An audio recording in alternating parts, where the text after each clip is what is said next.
Des milliers de pousses d'arbres plantés tout autour de Madrid. C'est le grand projet écologique de la capitale espagnole, constituer une immense ceinture verte destinée à lutter contre le réchauffement climatique.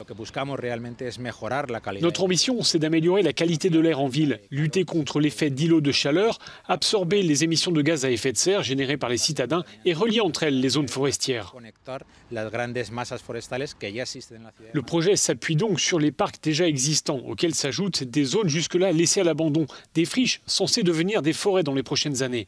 Le chantier est prévu sur 12 ans. Une fois terminé, explique notre correspondant à Madrid, cette ceinture verte ressemblera à peu près à ceci.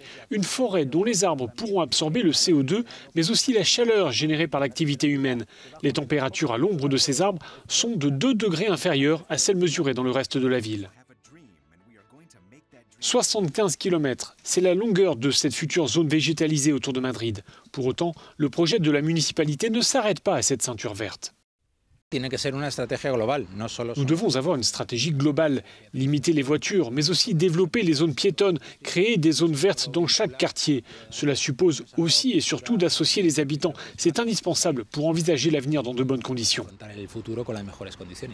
Depuis plusieurs années, les observateurs constatent les pics de chaleur plus fréquents l'été, une désertification qui progresse dans le sud de l'Europe. C'est ce qui a poussé les autorités locales à lancer ce projet de grande forêt métropolitaine. Ce n'est pas un parc, car un parc nécessite beaucoup d'eau et d'entretien, explique cet architecte associé au projet. Là, une telle surface naturelle doit pouvoir être entretenue avec un minimum d'efforts, devenir quasiment autonome dans sa conservation et être ainsi un projet durable. Les experts estiment que les villes consomment les 2 tiers des ressources énergétiques mondiales et génèrent les 3/4 des émissions de gaz à effet de serre.